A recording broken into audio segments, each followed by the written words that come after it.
जय हिंद दोस्तों, Sandeep tricky math special YouTube channel में आप सभी का स्वागत है। बिहार पुलिस कांस्टेबल नई भर्ती 2023 नेक्स्ट वैकेंसी 21,391 पोस्ट के लिए प्रैक्टिस सेट नंबर 22 है। इसमें हम 50 अति महत्वपूर्ण प्रश्न देखने वाले हैं, तो इस वीडियो को अंत तक देखिएगा। देखिए, बिहार पुलिस कांस्टेबल का जो वैकेंसी आने वाला है इसमें थोड़ा सा लेट हो रहा है, तो इसमें अपना धैर्य नहीं खोना है, बस अपने अच्छे से तैयारी रखना है। तैयारी को मजबूती से रखिएगा, तो जैसे ही इसका वैकेंसी आएगा और उसमें आप 100% दे पाइएगा तो आपका रिजल्ट और सिलेक्शन 100% हो जाएगा। बस अपना पढ़ाई को छोड़ना नहीं है, लगातार इसमें लगे रहना है। जैसे ही इसका बहाली आएगा बस सिलेक्शन ले लेना है, तो अपना धैर्य नहीं खोना है। तो बस अच्छे से तैयारी कीजिए और इस वीडियो को अंत तक देखिए। तो वीडियो स्टार्ट करते हैं और चलते हैं हम प्रश्न की तरफ। पहला प्रश्न है आपके सामने कि जिया तरंग आंदोलन कहाँ प्रारंभ हुआ? नागालैंड में, त्रिपुरा में, मणिपुर में और मिजोरम में। बताइए यहाँ पर 1 नंबर प्रश्न का सही आंसर क्या है? जिया तरंग आंदोलन कहाँ प्रारंभ हुआ? जो भी कैंडिडेट यहाँ पर ऑप्शन नंबर सी बता रहे हैं मणिपुर में, बिल्कुल ही सही जवाब है। सेकेंड नंबर प्रश्न है आपके सामने, निम्नलिखित देशी राज्यों में से कौन यथावत समझौते का पक्षधर था? हैदराबाद, जम्मू कश्मीर, जूनागढ़ और मैसूर। बताइए यहाँ पर सेकेंड नंबर प्रश्न का सही आंसर क्या है? जो भी कैंडिडेट यहाँ पर ऑप्शन नंबर ए बता रहे हैं हैदराबाद, बिल्कुल ही सही जवाब है। नेक्स्ट यहाँ पर 3 नंबर प्रश्न है कि 1946 के चुनाव के पश्चात मुस्लिम लीग ने किस प्रांत में अपनी सरकार बनाई? बंगाल में, उत्तर पश्चिम सीमा प्रांत में, पंजाब में और बिहार में। बताइए यहाँ पर 3 नंबर प्रश्न का सही आंसर क्या है? जो भी कैंडिडेट यहाँ पर ऑप्शन नंबर ए बता रहे हैं बंगाल, बिल्कुल ही सही जवाब है। चलिए नेक्स्ट क्वेश्चन देखते हैं। 4 नंबर प्रश्न है आपके सामने कि भारतीय स्वतंत्रता के समय अंग्रेजी महाराज कौन थे? जॉर्ज पंचम, जॉर्ज षष्ठम, राजा एडवर्ड सप्तम और जॉर्ज अष्टम। बताइए यहाँ पर 4 नंबर प्रश्न का सही आंसर क्या है? भारतीय स्वतंत्रता के समय अंग्रेजी महाराजा कौन थे? तो जो भी कैंडिडेट यहाँ पर ऑप्शन नंबर ए बता रहे हैं जॉर्ज षष्ठम, बिल्कुल ही सही जवाब है। ये 1936 से लेकर 1947 ईस्वी तक रहे थे। चलिए नेक्स्ट यहाँ पर 5 नंबर प्रश्न है कि सिंधु घाटी के सभ्यता के लोग किसकी पूजा करते थे? विष्णु का, पशुपति के, इंद्र का और ब्रह्मा का। बताइए यहाँ पर 5 नंबर प्रश्न का सही आंसर क्या है? सिंधु घाटी के लोग किसकी पूजा करते थे? जो भी कैंडिडेट यहाँ पर ऑप्शन नंबर बी बता रहे हैं पशुपति, बिल्कुल ही सही जवाब है। सिंधु घाटी सभ्यता का खोज कब हुआ था? तो 1921 ईस्वी में दयाराम साहनी के द्वारा इसका खोज किया गया था। नेक्स्ट क्वेश्चन है 6 नंबर प्रश्न है आपके सामने, इनमें से कौन सी प्रथम बौद्ध नन थी? यशोधरा, गौतमी, सुजाता और महामाया। बताइए यहाँ पर 6 नंबर प्रश्न का सही आंसर क्या है? इनमें से कौन सी प्रथम बौद्ध नन थी? जो भी कैंडिडेट यहाँ पर ऑप्शन नंबर बी बता रहे हैं गौतमी, बिल्कुल ही सही जवाब है। नेक्स्ट यहाँ पर 7 नंबर प्रश्न है आपके सामने, कुल कितने संत नयनार परंपरा के मुताबिक होना चाहिए? 12, 15, 60 और 63। बताइए यहाँ पर 7 नंबर प्रश्न का सही आंसर क्या है? कुल कितने संत नयनार परंपरा के मुताबिक होना चाहिए? जो भी कैंडिडेट यहाँ पर ऑप्शन नंबर डी बता रहे हैं 63, बिल्कुल ही सही जवाब है। चलिए नेक्स्ट यहाँ पर 8 नंबर प्रश्न आपके सामने कि द्रविड़ वैष्णव भक्तों को क्या कहा जाता था? अलवार, नयनार, आयर और तेलंग। बताइए यहाँ पर 8 नंबर प्रश्न का सही आंसर क्या है? द्रविड़ वैष्णव भक्तों को क्या कहा जाता था? जो भी कैंडिडेट यहाँ पर ऑप्शन नंबर ए बता रहे हैं अलवार, बिल्कुल ही सही जवाब है। और शैव भक्तों को क्या कहा जाता था? तो नयनार। देखिए, वैष्णव भक्तों को अलवार कहा जाता था, यानी विष्णु भगवान के भक्त, और शैव यानी शिव भगवान का भक्त को नयनार कहा जाता था, याद रखिएगा। नेक्स्ट यहाँ पर 9 नंबर प्रश्न है आपके सामने कि तैमूर ने किस सुल्तान के शासनकाल में भारत पर आक्रमण किया था? इल्तुतमिश के, मोहम्मद बिन तुगलक के, नसरुद्दीन मोहम्मद के और फिरोज शाह तुगलक के। बताइए यहाँ पर 9 नंबर प्रश्न का सही आंसर क्या है? तैमूर ने किस सुल्तान के शासनकाल में भारत पर आक्रमण किया था? तो नसरुद्दीन मोहम्मद। ये तुगलक वंश का अंतिम शासक था। ये 1394 से लेकर 1414 ईस्वी तक शासन किया, और इसी के समय में 1398 ईस्वी में तैमूर लंग, जो कि तुर्की से आया था भारत, और भारत पर आक्रमण किया था। तो इस प्रश्न का राइट आंसर हो जाएगा ऑप्शन नंबर सी। नेक्स्ट यहाँ पर 10 नंबर प्रश्न बेहद इंपॉर्टेंट प्रश्न है कि निम्नलिखित में से किसको शक्तिशाली समूह चिहलगानी के विनाश का श्रेय दिया जाता है? बलवान, कुतुबुद्दीन ऐबक, इल्तुतमिश और रजिया सुल्तान। बताइए यहाँ पर 10 नंबर प्रश्न का सही आंसर क्या है? तो जो भी कैंडिडेट यहाँ पर ऑप्शन नंबर ए बता रहे हैं बलवान, बिल्कुल सही जवाब है। चिहलगानी जो कि 40 गुलामों का समूह था, दासों का समूह था, जिसको चिहलगानी कहा गया था। और इसका स्थापना किसने किया था, किसने इससे बनाए थे? तो इल्तुतमिश ने। और इसे समाप्त किसने किया था? तो बलवान ने। बलवान के द्वारा एक त्यौहार शुरू किया गया था, नवरोज़ त्यौहार, जो कि पारसियों का प्रथम यानी नव वर्ष था। नव वर्ष के रूप में पारसियों द्वारा नवरोज़ त्यौहार मनाया जाता था। सेशन आप लोग को अच्छा लग रहा है तो वीडियो को लाइक कर दीजिए, अपने दोस्तों के पास शेयर कर दीजिए। जो भी कैंडिडेट अभी तक इस चैनल को सब्सक्राइब नहीं किए होंगे तो चैनल को प्लीज़ सब्सक्राइब कर लीजिएगा। चलिए नेक्स्ट क्वेश्चन देखते हैं। 11वां प्रश्न है आपके सामने कि अलाई दरवाज़ा किस विश्व विरासत स्थल में है? हुमायूं के मकबरा में है, महाबोधि मंदिर समूह में है, कुतुब मीनार में है और लाल किला परिसर में है। बताइए यहाँ पर 11वां प्रश्न का सही आंसर क्या है? अलाई दरवाज़ा किस विश्व विरासत स्थल में है? जो भी कैंडिडेट यहाँ पर ऑप्शन नंबर सी बता रहे हैं कुतुब मीनार। कुतुब मीनार का जो दरवाज़ा है उसको अलाई दरवाज़ा कहा जाता है, जो कि अलाउद्दीन खिलजी के द्वारा बनवाया गया था। कुतुब मीनार का नींव जो डाला गया था ये कुतुबुद्दीन ऐबक के द्वारा। और इसको कंप्लीट किसने करवाया था? तो इल्तुतमिश ने कंप्लीट करवाए थे। नेक्स्ट यहाँ पर 12वां प्रश्न है कि तुलुआ वंश का संस्थापक कौन था? नरस नायक, इमाडी नरसिंह, वीर नरसिंह डी है, इनमें से कोई नहीं। बताइए यहाँ पर 12वां प्रश्न का सही आंसर क्या है? तो तुलुआ वंश का जो संस्थापक थे वो थे वीर नरसिंह। इसका राइट आंसर हो जाएगा ऑप्शन नंबर सी। और तुलुआ वंश के सबसे प्रतापी राजा या सबसे प्रचलित शासक कौन था? तो कृष्णदेव राय, याद रखिएगा। नेक्स्ट यहाँ पर 13वां प्रश्न है कि एलिफेंटा की गुफाएं किस शहर में स्थित है? नासिक में, कोल्हापुर में, पुणे में और मुंबई में। बताइए 13वां प्रश्न का सही आंसर क्या है? एलिफेंटा की गुफाएं किस शहर में स्थित है? तो जितने भी कैंडिडेट यहाँ पर ऑप्शन नंबर डी बता रहे हैं, मुंबई बता रहे हैं, बिल्कुल ही उनका सही जवाब है। नेक्स्ट यहाँ पर 14वां प्रश्न है कि कुचिपुड़ी कहाँ का एक लोक नृत्य है? मिजोरम का, आंध्र प्रदेश का, जम्मू कश्मीर का और महाराष्ट्र का। बताइए यहाँ पर 14वां प्रश्न का सही आंसर क्या है? कुचिपुड़ी कहाँ का एक लोक नृत्य है? तो बेहद ही प्रचलित और इम्पोर्टेंट प्रश्न है, ये आंध्र प्रदेश का है। जो भी कैंडिडेट यहाँ पर ऑप्शन नंबर बी बता रहे हैं, बिल्कुल ही सही जवाब है। देखिए भरतनाट्यम है जो कि तमिलनाडु का है। उसके बाद से और दो महत्वपूर्ण जान लेते हैं। कथकली और मोहिनीअट्टम ये दोनों का दोनों केरल का है लोक नृत्य। उसका यक्षगान कर्नाटक का है। उसके बाद से कथक है, ये उत्तरी भारत, और ये शुरू कहाँ से हुआ था? तो उत्तर प्रदेश से हुआ था। घूमर है, ऐसाई राजस्थान का है। ऐसाई कुछ ये इम्पोर्टेंट है, इसको याद रखिएगा, यहाँ से प्रश्न पूछ लिया जाता है। नेक्स्ट यहाँ 15वां प्रश्न है आपके सामने कि लक्षद्वीप में कितने द्वीप है? 17, 27, 36 और 47। बताइए यहाँ पर 15वां प्रश्न का सही आंसर क्या है?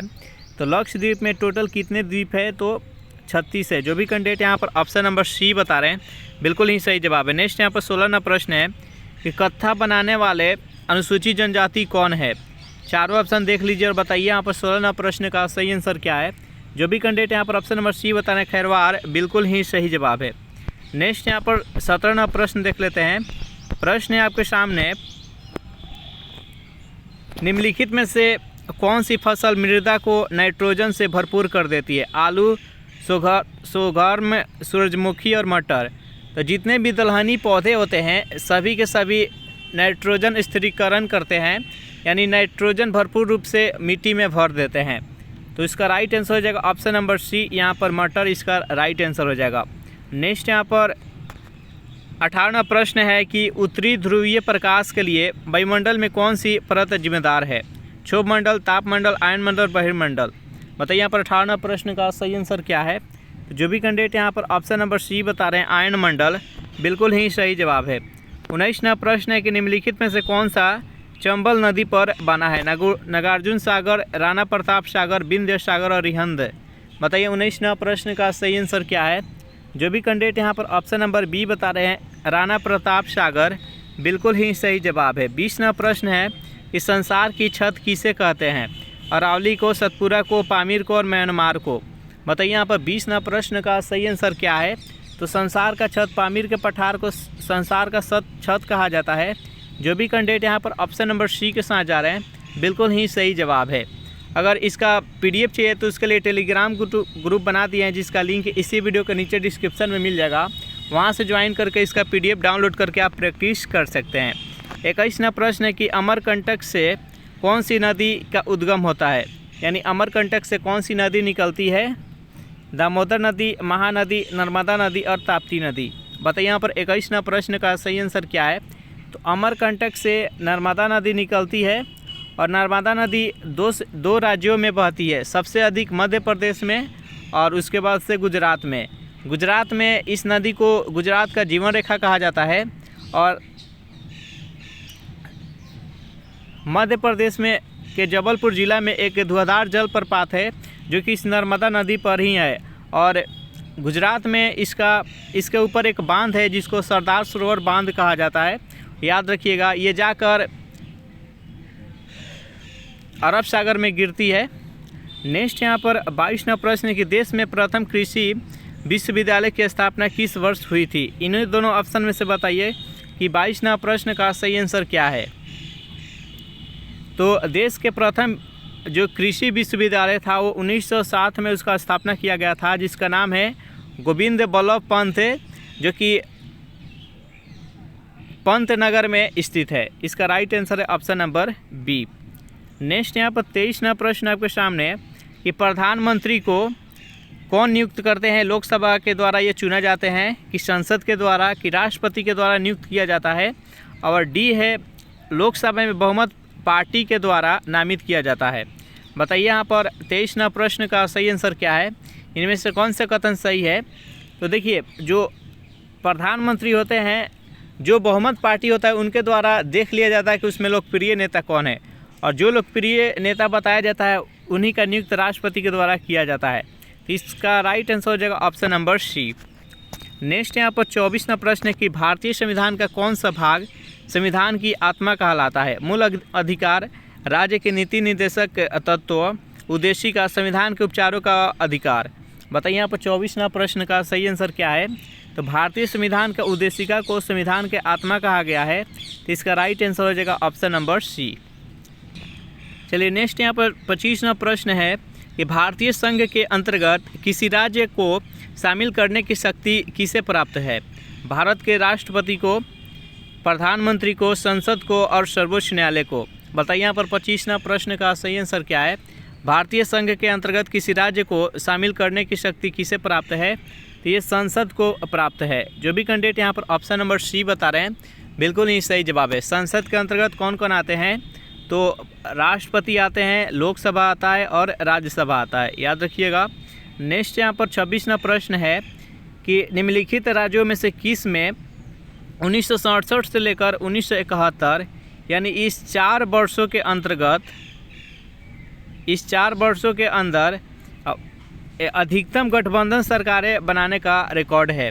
वह कौन सा राज्य है जो कि 1967 से लेकर 1971 के बीच में सबसे अधिक गठबंधन सरकार बनाई थी?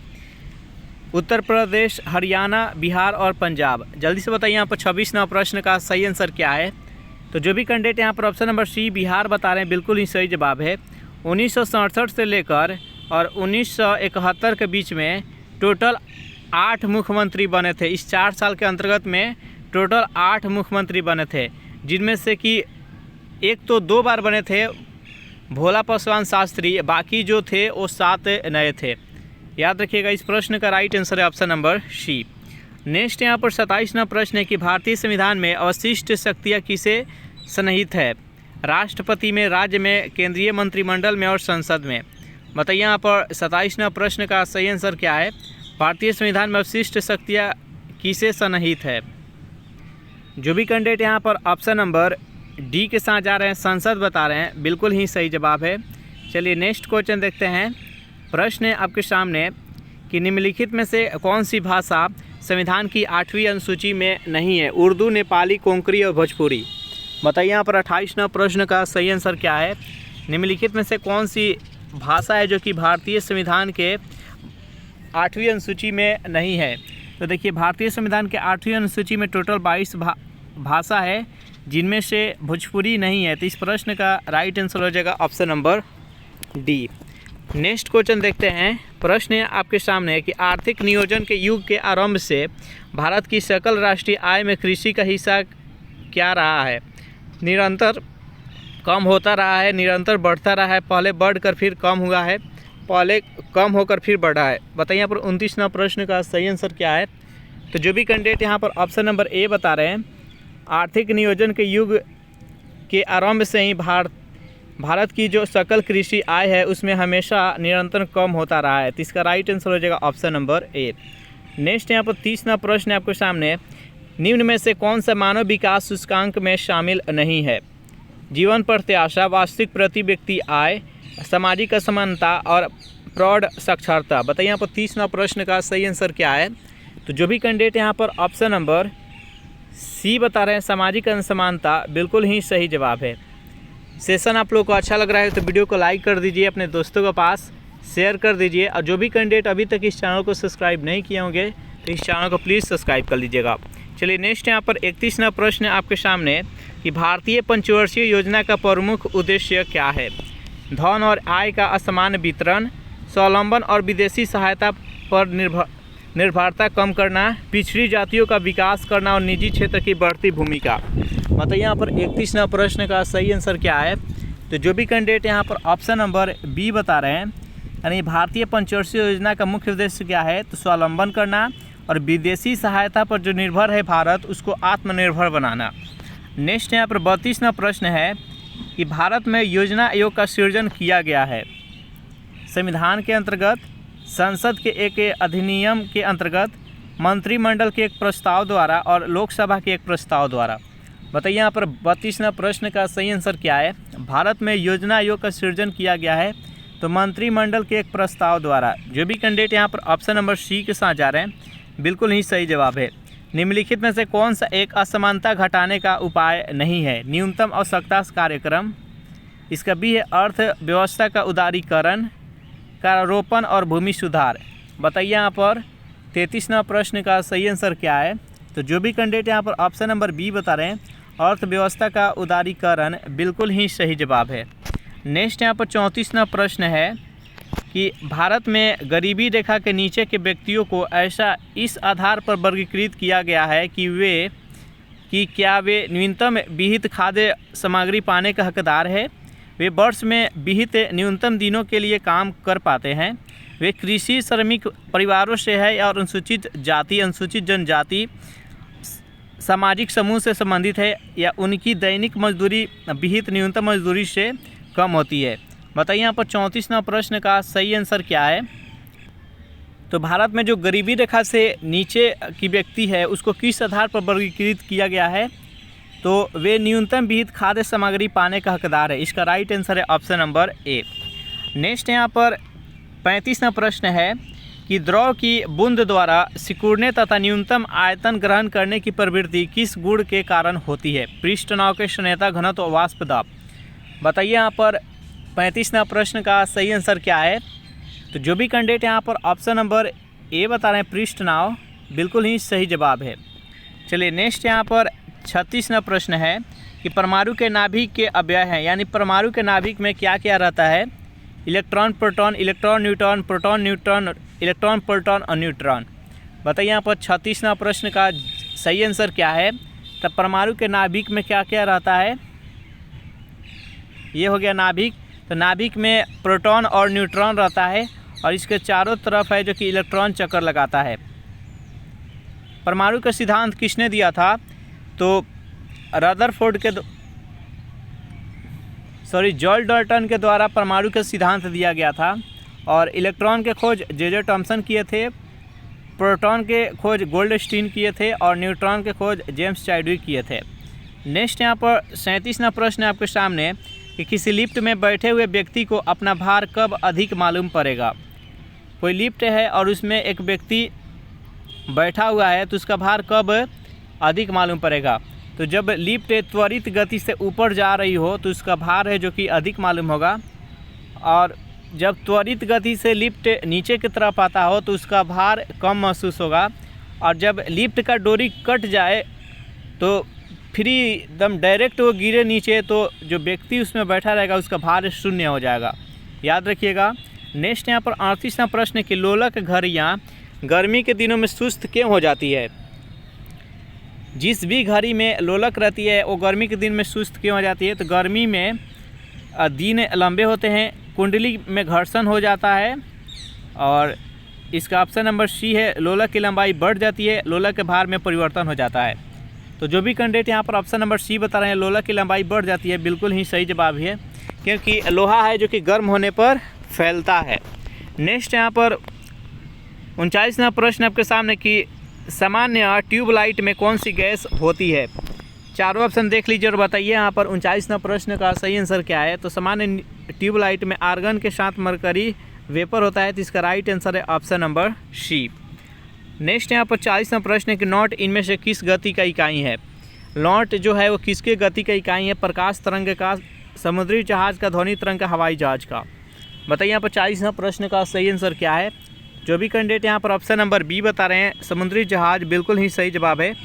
41वां प्रश्न है कि न्यूटन के गति के नियम लागू होते हैं जब पदार्थ की प्रकृति होगी, यानी न्यूटन के गति का नियम किस पर निर्भर होगा, लागू होगा।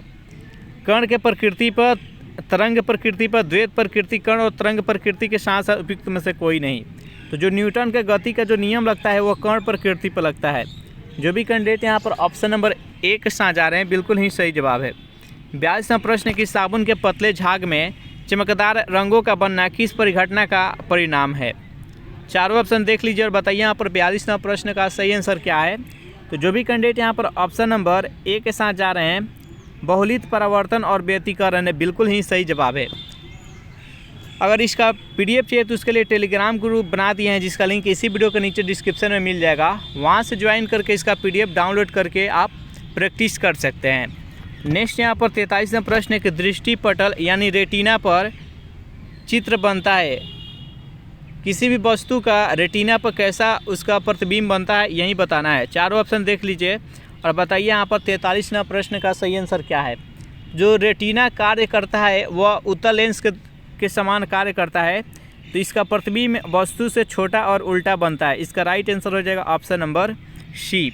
नेक्स्ट यहाँ पर प्रश्न देखते हैं। 44वां प्रश्न है कि कार के पीछे आने वाले यातायात को देखने के लिए निम्नलिखित प्रकार के दर्पण में से किसका उपयोग किया जाता है, यानी साइड मिरर के रूप में किस दर्पण का प्रयोग किया जाता है, ये प्रश्न पूछ रहा है। तो साइड मिरर के रूप में हम उत्तल दर्पण का प्रयोग करते हैं, क्योंकि इसमें वस्तु का प्रतिबिंब सीधा तथा वस्तु से छोटा प्रतिबिंब बनता है, जिसके कारण हम आसानी से पीछे से जितने भी व्यक्ति या गाड़ी वाहन आ रही है सबको हम देख पाते हैं। नेक्स्ट यहाँ पर 45वां प्रश्न है कि कोशिका भित्ति का प्रमुख अवयव क्या है, प्रोटीन, सेलुलोज, शर्करा और लिपिड। बताइए यहाँ पर 45वां प्रश्न का सही आंसर क्या है। तो देखिए पहला तो जो कोशिका भित्ति पाया जाता है ये मनुष्य में नहीं पाया जाता है, यानी वो केवल पेड़ पौधे में ही कोशिका भित्ति पाया जाता है, और इसका प्रमुख जो अवयव है वो सेलुलोज है, तो इसका राइट आंसर है ऑप्शन नंबर बी।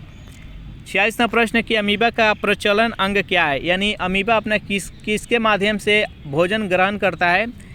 जल्दी से बताइए इस प्रश्न का सही आंसर क्या है। तो इसका जो भी कैंडिडेट ऑप्शन नंबर डी बताने उत्पाद, बिल्कुल ही सही जवाब है। ईमानदारी से आपको बताना है कि ये सेशन आप लोगों का कैसा लग रहा है। सेशन आप लोगों को अच्छा लग रहा है तो वीडियो को प्लीज़ लाइक कर दीजिएगा, और जितने भी स्टडी ग्रुप में उसमें इसको शेयर करने का प्रयास कीजिएगा। नेक्स्ट यहाँ पर 47वां प्रश्न है कि सार्क का सचिवालय कहाँ है। बताइए यहाँ पर 47वां प्रश्न का सही आंसर क्या है। सार्क का सचिवालय कहाँ है, नई दिल्ली, काठमांडू, कोलंबो और ढाका। तो जो भी कैंडिडेट यहाँ पर ऑप्शन नंबर बी बता रहे हैं काठमांडू, बिल्कुल ही सही जवाब है। सार्क का स्थापना 1985 ईस्वी में ढाका में हुआ था, और इसमें टोटल 8 देश शामिल है। जितने भी भारत के पड़ोसी देश है सभी के सभी शामिल है, या तो समुद्री से हो या स्थलीय सीमा से हो। केवल 2 देशों को छोड़कर, चीन और म्यांमार, इन 2 देशों को छोड़कर सभी इसमें शामिल है। एग्जाम्पल के तौर पर पाकिस्तान, अफगानिस्तान, नेपाल, भूटान, बांग्लादेश, श्रीलंका, मालदीव और भारत, ये 8 देश है जो कि इसमें शामिल है, याद रखिएगा। नेक्स्ट यहाँ पर 48वां प्रश्न है कि पौडुचेरी भारतीय संघ में कब शामिल हुआ था? 1954 में, 1956, 1958, 1960। बताइए यहाँ पर 48वां प्रश्न का सही आंसर क्या है? पौडुचेरी है जो कि भारतीय संघ में कब शामिल हुआ था? तो 1954 ईस्वी में। जो भी कैंडिडेट यहाँ पर ऑप्शन नंबर ए बता रहे हैं बिल्कुल ही सही जवाब है। नेक्स्ट यहाँ पर 49वां प्रश्न है कि किस वर्ष अमेरिकी संविधान में संशोधन द्वारा बिल ऑफ राइट्स को शामिल किया गया था? 1789 में। ऑप्शन नंबर बी है 1791, 1793, 1799। बताइए इस प्रश्न का राइट आंसर क्या है? तो जो भी कैंडिडेट यहाँ पर ऑप्शन नंबर बी बता रहे हैं 1791 ईस्वी, बिल्कुल ही सही जवाब है। और 50वां प्रश्न है, निम्न में से कौन पश्चिम बंगाल का लोक नृत्य है? कथक, घूमर, तेरह हथाली और जात्रा। इसमें जितने भी ऑप्शन हैं सभी महत्वपूर्ण है, सभी के बारे में जानना बेहद ही ज़रूरी है। तो पश्चिम बंगाल का लोक नृत्य कौन सा है? तो जात्रा है। याद रखिएगा इसका राइट आंसर है ऑप्शन नंबर सी। कथक है जो कि उत्तरी भारत का लोक नृत्य है कथक, लेकिन ये किस राज्य से शुरू हुआ? तो ये उत्तर प्रदेश से शुरू हुआ कथक। घूमर है और तेरह हथाली, ये दोनों है जो कि राजस्थान का लोक नृत्य है, और जात्रा है जो कि पश्चिम बंगाल का। याद रखिएगा। तो इस प्रकार से ये सेशन यहीं पर समाप्त हो रहा है। ये सेशन आप लोगों को कैसा लगा ज़रूर कमेंट करके बताइएगा। सेशन आप लोग को अच्छा लगा हो तो वीडियो को लाइक कर दीजिए, अपने दोस्तों के पास शेयर कर दीजिए, और ज़रूर कमेंट करके बताइएगा। जो ऑफलाइन में वीडियो हो जाएगा तो उसमें जाकर कमेंट कीजिएगा कि ये सेशन आप लोगों को कैसा लगा है। Thanks for watching this video. मिलते हैं नेक्स्ट वीडियो में।